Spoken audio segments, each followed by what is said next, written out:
Bonjour et bienvenue dans l'interview. Aujourd'hui, je reçois Françoise Keepmans, bonjour, députée fédérale, et Madame la bourgmestre de Molenbeek. Commençons tout d'abord par la bourgmestre de Molenbeek avec ce plan canal dont vous avez exposé un bilan hier. Alors un bilan dont vous êtes très fier. Vous avez contrôlé 5000 adresses, à peu près 15% de la population de la commune. 600 personnes ont été radiées, 450 ASBL ont été contrôlé. De tous ces chiffres que vous avez égrenés, quel est celui dont vous êtes la plus fière, celui qui est le plus fort dans ce bilan? Mais je dirais que le plan Canal a pour objectif d'abord de lutter contre le terrorisme. Et nous savons qu'à Molenbeek, il y a un lien étroit entre terrorisme et délinquance. Et donc c'est vraiment avoir lutté contre les deals, contre la drogue, contre les faux papiers, contre l'économie illégale, contre les marchands de sommeil. C'est vraiment ces actions-là qui me semblent prioritaires, qui me semblent les plus importantes dans le cadre des résultats du plan Canal. Est-ce que vous avez voulu faire ça pour prouver un peu au ministre de l'Intérieur et aussi à votre collègue de Vilvoorde, Hans Bonte, que vous étiez capable de faire le ménage vous-même à Molenbeek? Oui. Absolument. Il y a eu beaucoup de critiques de la part de bourgmestres flamands qui laissent entendre que les bourgmestres bruxellois n'auraient pas la capacité de pouvoir lutter contre la délinquance, de pouvoir lutter contre le terrorisme. Et donc, avec le renfort de 50 policiers que Molenbeek a obtenu, nous avons montré des résultats tout à fait importants pour faire savoir qu'à Molenbeek, eh bien, nous mettons de l'ordre. Oui, mais on sait que sur ces 50 policiers, il n'en reste pas beaucoup, parce qu'il y en a qui sont déjà repartis en Flandre, en Wallonie. Où est-ce que vous en êtes actuellement? Combien de policiers sont là en surplus sur ces 50? C'est vrai qu'il y a eu des arrivées et puis aussi des départs, parce que ce sont des policiers qui sont envoyés par le fédéral et puis qui demandent leur mutation. Mais ces policiers sont d'abord venus en renfort des équipes existantes, que ce soit au niveau de la cellule radicalisme, brigade d'intervention, police de proximité. Et donc, grâce à eux, on a pu aussi avoir des actions beaucoup plus importantes et plus efficaces. Alors aujourd'hui, ils sont une trentaine et ce que nous souhaitons surtout, c'est que les nouveaux policiers qui vont sortir, notamment de l'école de police, puissent directement être affectés à Molenbeek. Et il nous semble important que ce soit des policiers qui connaissent Bruxelles, qui soient issus de la diversité, qui puissent travailler sur le territoire bruxellois. Donc vous demandez une affectation prioritaire des policiers qui sortent des écoles, c'est ça? Oui, absolument. Ce serait vraiment un soutien tout à fait efficace pour lutter contre la délinquance. Et ça pourrait être dès le mois d'octobre? On nous annonce octobre-novembre. Alors, évidemment, votre sortie sur le bilan fait des vagues dans votre majorité. Il paraît que vous avez reçu un SMS de désapprobation de l'échevine écolo Turin. Est-ce que vous faites du tout sécuritaire? Alors, pour moi, en tant que bourgmestre, la sécurité, elle est essentielle dans la lutte contre le terrorisme. Molenbeek a quand même été pointé par rapport aux attentats. Et donc, cette action de sécurité, elle me semble tout à fait essentielle. Il n'empêche que, évidemment, pour lutter contre le radicalisme, il faut aussi de la prévention, il faut aussi de l'éducation. Et moi, à l'instar de mes collègues, je suis demandeuse à ce que nous ayons un renfort dans le domaine de la prévention, que nous puissions avoir plus de fonctionnaires pour pouvoir assurer le suivi administratif des constats de police qui sont faits. Oui, d'accord, mais pourquoi vous ne vous êtes pas concerté avec les écolos et les CDH de votre majorité pour présenter cela en commun? On a l'impression que c'est un cavalier seul. Alors, le bilan, ou du moins les premiers résultats, l'évaluation du plan Canal a été présentée au collège des bourgmestres et échevins. Ensuite, le volet sécurité relève plus de la compétence directe de la bourgmestre. Et moi, je souhaitais surtout répondre aux attaques qui avaient été faites, notamment par certains bourgmestres, quant aux résultats, quant à l'efficacité des zones de police en région bruxelloise. Dans l'interview que vous avez donnée hier à la Libre Belgique, vous disiez il y a encore un peu trop de gens à Molenbeek qui sont dans le déni et pas assez dans la remise en question. Est-ce que vous dites ça aussi pour vos partenaires de la majorité? Non, parce que chacun a ses sensibilités dans une coalition. Et moi, je peux comprendre que des échevins disent « Ah, mais la prévention, c'est aussi essentiel ». j'en suis. D'ailleurs, je partage ce constat. Donc moi, voilà, je pense qu'on aura l'occasion certainement d'évoquer encore la question. Mais je pense que ces échevins ont voulu dire aussi qu'il y avait des nécessités pour la prévention, pour l'administration. Mais ce constat, je le partage pleinement. Moi, j'étais orientée dans l'entretien que j'ai donné sur la sécurité. C'était l'objet de la rencontre que j'avais eue. Donc votre majorité n'est pas fissurée, vous êtes content de cette majorité? Oui, c'est une majorité qui avance par rapport à tous les projets que nous avions dans notre déclaration de politique générale. Elle doit être reconduite en 2018? Écoutez, moi je ne me pose pas de questions. Aujourd'hui, nous sommes en 2016. Nous avons subi des événements particulièrement marquants pour Molenbeek et l'essentiel, c'est justement de les dépasser au bénéfice des Molenbeekois. Une dernière question là-dessus. Vous disiez dans une autre interview que vous aviez été choqué de voir des fillettes de 8 ans qui étaient voilées, qui étaient couvertes. Est-ce que c'est quelque chose contre lequel vous pouvez lutter au sein de la commune ou pas? Alors, je pense que ce n'est pas par justement des décisions que nous pouvons lutter contre ce phénomène qui, à mon sens, est important parce que c'est véritablement déjà définir le rôle des enfants dès le plus jeune âge. Et je pense qu'il faut toujours laisser une liberté de choix qui se fera quand la personne en aura la maturité. Mais il est important justement d'avoir le contact avec des représentants de l'islam pour voir la manière dont nous pouvons travailler sur ce nouveau phénomène.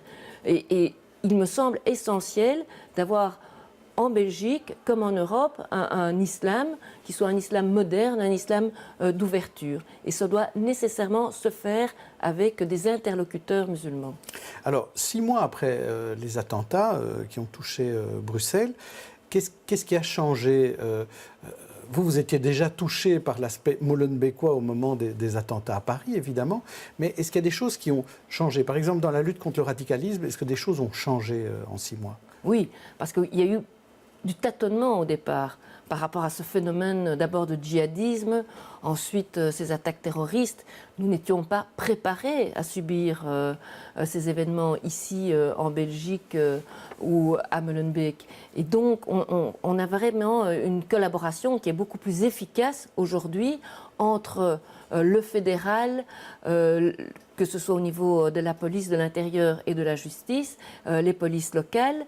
Et on a mis au niveau local justement ce qu'on appelle une cellule de sécurité intégrée locale où tous les partenaires sont présents, que ce soit le parquet, la police, la prévention, l'administration sur le plan de la démographie, de l'urbanisme. On se rejoint, on se réunit tous pour véritablement échanger nos informations concernant des individus ou des lieux qui sont problématiques à Molenbeek et qui peuvent être en lien avec le radicalisme violent.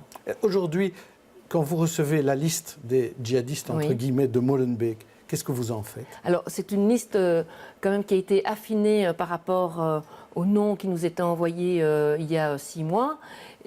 Elle est d'ailleurs moins fournie que par le passé et il est bien précisé.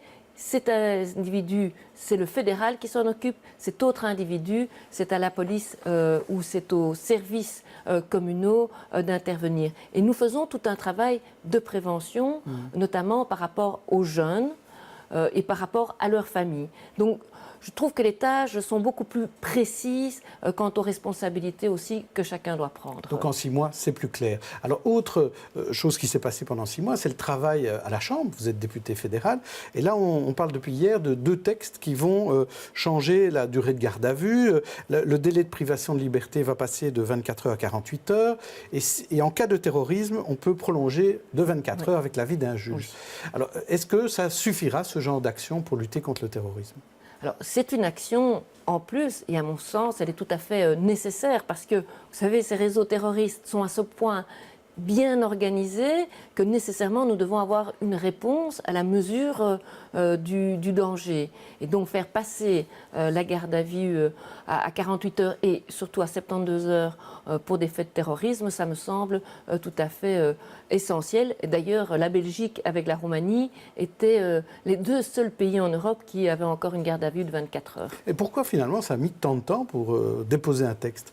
Parce que tout le monde avait l'air plutôt d'accord. Parce que les concertations sont toujours, je dirais, compliquées entre les différents partis et que c'est une révision de la Constitution, donc il faut une majorité des 2/3.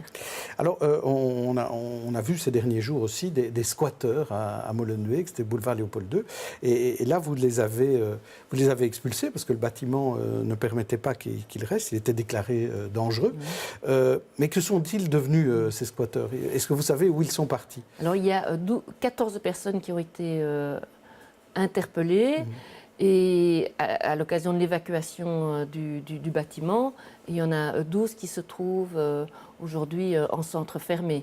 Mais donc, concernant le 184 boulevard Léopold II, c'est un bâtiment qui a été investi en juillet 2014. Pendant 2 années, nous avons eu des contacts constants avec les occupants, que ce soit le CPS, que ce soit les médecins, pour véritablement assurer un accompagnement. Et ce bâtiment s'est vraiment dégradé au cours de la dernière année. Il y a eu une occupation qui atteignait parfois 200 personnes. Et c'est pour ça que moi, je ne voulais pas que, notamment en hiver, il y ait un accident qui soit grave. Et donc, nous les avons prévenus. Donc, vous auriez été responsable. Oui, donc c'est pour ça que nous les avons prévenus dès le début du mois de juillet, suite à un rapport qui avait été fait par un ingénieur, qu'ils devraient partir. Et nous avons fait évacuer le bâtiment début septembre. Et donc voilà, je pense que toutes les mesures avaient été prises pour que ça se fasse dans des conditions humaines et correctes. Vous trouvez que c'est comme ça qu'il faut agir chaque fois pour les squats maintenant, d'utiliser finalement cet exemple-là pour illustrer tous les cas de squat? Mais il y a des squats où des associations parviennent à s'organiser avec le propriétaire ou avec les autorités pour justement que ça se passe dans de bonnes conditions. Mais il y a des squats qui sont véritablement occupés de manière sauvage. Et là, nous ne pouvons pas, en tant qu'autorité, les laisser poursuivre cette occupation. Et d'ailleurs, les propriétaires, d'une façon générale, sont de plus en plus vigilants à ne pas laisser un bâtiment se dégrader. Alors, ce ne sont pas des squatteurs, mais il y a 2 clubs de foot qui occupent en même temps le stade Martens. D'un côté, le REDM et de l'autre côté, le White Star. Alors, ça se passait très mal l'année dernière, surtout entre le White Star et vous. Aujourd'hui, comment ça se passe?